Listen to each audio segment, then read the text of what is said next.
Hi everyone, welcome back to my channel. I hope you're having a lovely day today, and if you're new around here, hi, my name's Allarnah, and for today's video I'm going to be doing a Am I the Arsehole video because I love reading these, stories and getting your guys' opinions on them and also giving my own. I'm just nosy, okay? But with all that being said, leave a like if you enjoy videos like this, comment down below your opinions on anything that is, said today, and make sure you subscribe because I post videos every Monday, Wednesday and Saturday. And with all that being said, let's get straight on into it. Am I the arsehole for breaking up with my girlfriend after she gave my dog away and lied about it? Oh dear. I, 29 male, had a German Shepherd named Max. He wasn't just a dog, he was my best friend. I've had him for 10 years since he was a puppy. He's been with me through everything. My girlfriend, 23 female, however, always complains about him. She said he was too big, too much work, and that she hated how much attention I gave him. Red flag. I thought she was just being dramatic until I came home one day and my dog was gone. Oh my god. I freaked out. I searched the entire house, the neighbourhood, called shelters, nothing. Then my girlfriend comes home acting all sad and says, I didn't want to tell you like this, but Max has ran away. I was devastated. I spent days putting up posters, calling vet clinics, driving around looking for him. My girlfriend kept saying things like, maybe it's for the best, and maybe now we can focus on us. I should have known right from then that something was off. Then, a few days later, I was scrolling through Facebook and I saw my dog listed for adoption. She can't be serious. This is a joke, I told myself. Wrong, wrong, wrong. She didn't even try to hide it well. The post said, looking to rehome a wonderful German Shepherd, great with families. And the kicker, she included a photo of me playing with Max in my back garden. Please don't. Oh my god. I was livid. Rightfully so.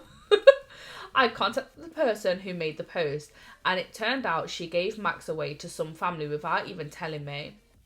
I drove straight to their house, explained the situation, and thankfully they were decent people and gave me Max back. Oh my god, that is actually really lucky. When I got home, I confronted her. She tried to gaslight me, saying, I was just thinking about what was best for us. You love that dog more than you love me. I have the ick and she genuinely seems to think this is okay. Honestly, I spent hours writing this and I'm physically scared of her. I told her to get the hell out of my house. Now she's playing the victim, telling all of our mutual friends I was emotionally neglectful and chose a dog over our relationship. A few people are actually agreeing with her, saying I should have compromised. Am I losing my mind here? Am I the arsehole for kicking her out for this? No. Oh my god. I hope you all agree with me on this. First of all, who the hell do you think you are? If you don't like the dog, fine. Like, you don't have to put that effort in with the dog. You don't have to. Like, at the end of the day, you just don't. Like, it's not your dog. And how can you say you spend more time with the dog than me? Go on a walk together. Walk the dog together. Like, I love going on walks with my dog and my whole family comes. It's great. It's like really good to get you out of the house. What on earth would you do if you just came home and your dog was gone and she tries to lie and be like, oh, Max ran away. Okay. And then you see a post.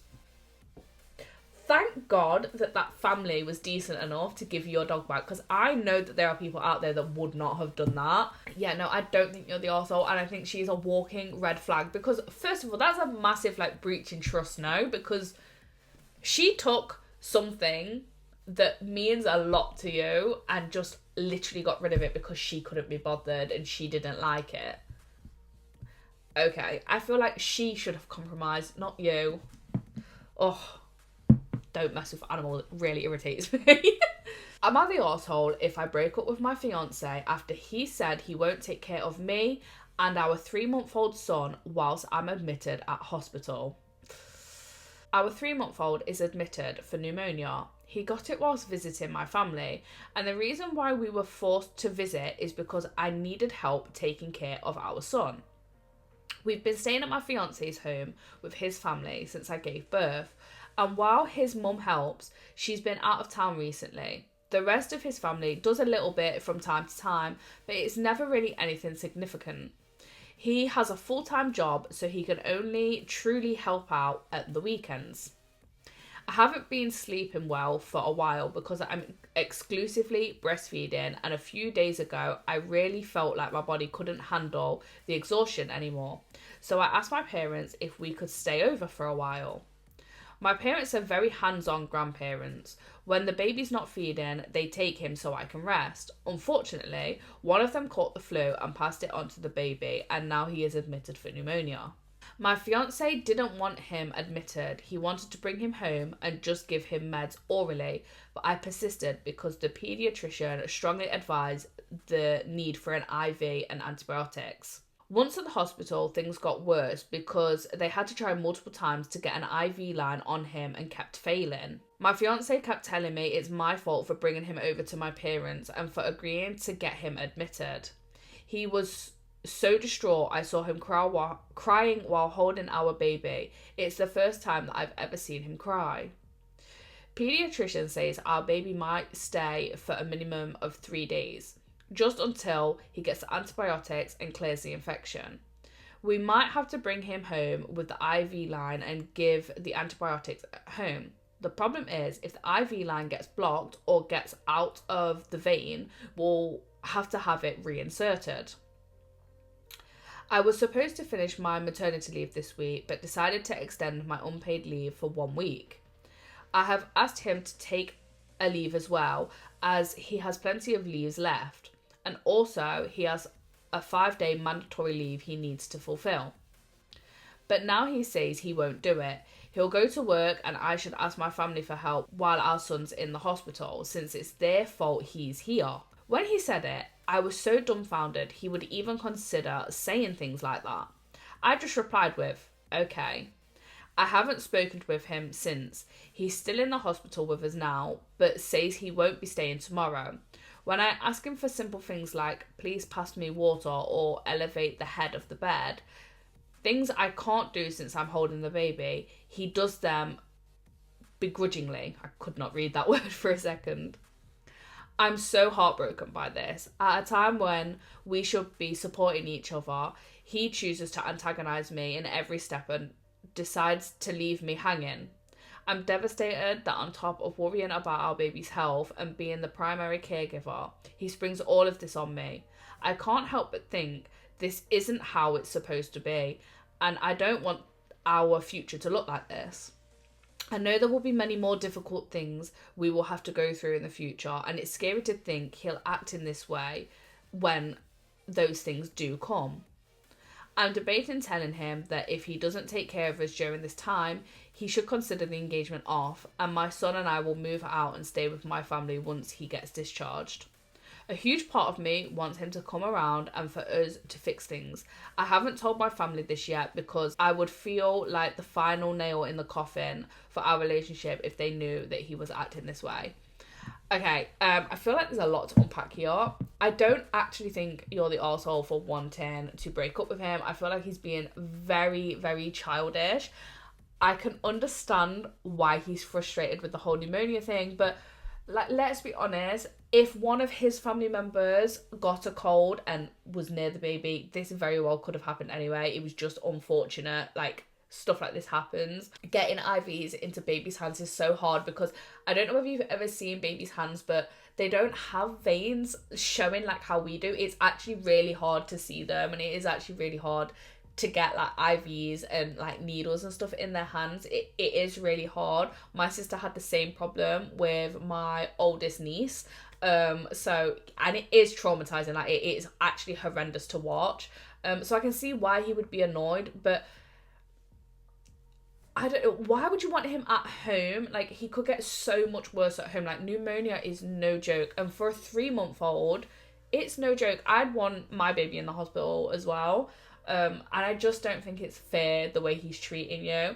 I do genuinely think you need to sit down and have a full-on adult conversation, the pair of you, and just see where things are, because if he is going to continue to act like that and it's not the way you want to be treated and it's not the way that you want your son to see how a relationship is, then maybe do consider, you know, breaking up or even just having a break and seeing how you feel.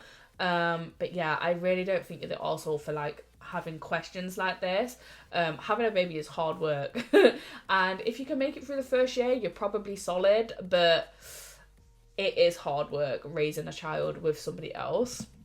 So no, I do not think you're the arsehole, but let me know what you guys think. Do you think she's being an arsehole, or do you think he's being the arsehole? Am I the arsehole for snapping at my stepsisters and telling them to just go and move in with their mum? I am an only child of my mum and dad. They're divorced and I live practically 100% of the time with my mum. My dad is still in the picture, but he's dealing with issues with his parents and has had to move a couple states away about 6 months ago. My mum remarried when I was like 6 to my stepdad, who had 3 kids, 2 girls and a boy. We're all within 5 years of each other, so sort of close in age. I am 17, my stepbrother is 17 and his sisters are 15 and 13. They don't live here but come over sporadically. I won't lie, I absolutely hate when they come over. I've hated it since I was a kid and I even now still hate it.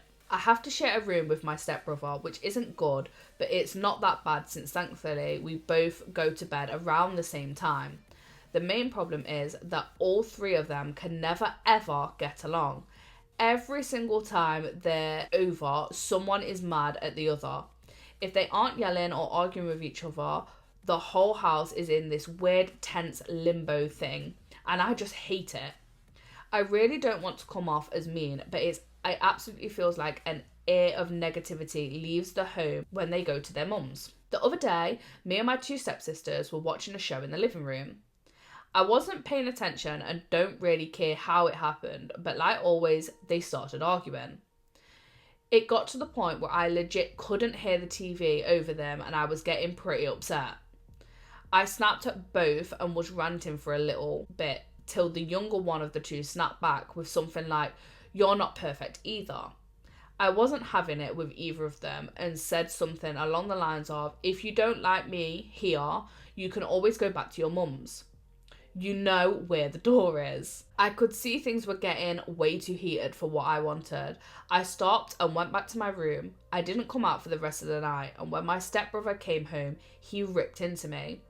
I didn't say much because I was so over the whole mess and told him I don't care and I want to go to bed. But am I the arsehole? I don't think you're the arsehole. I think it's hard when you're an only child. You're not used to that like dynamic, like siblings argue. Granted, I don't think siblings argue all the time. I am one of 5 and we did not argue like that. We argued like occasionally. Your siblings, you're never gonna get on all the time. Yeah, I can see why it gets annoying, and especially if you're watching something on TV and you know you've snapped. I do feel like saying you can go back to your mum's is kind of harsh. But I get it. Like it's annoying, and they're not your flesh and blood, so like it's a bit of a harder situation as well. I don't think you're the arsehole. I do think the situation could have been handled a little bit better, but I totally get it. It is really hard to listen to people arguing all the time. So if it really is like constant arguments, I can see why you eventually snapped. But yeah, let me know what you guys think in the comments. I am going to leave it there though, because my camera is flashing at me. It's about to die. So if you enjoyed this video, please do leave a like, comment down below any opinions that you do have from any of these stories that I've told you. And don't forget to subscribe so you don't miss when I post new videos every Monday, Wednesday and Saturday. And with all that being said, I hope you guys have a lovely rest of your day and I will see you in the next one. Bye guys!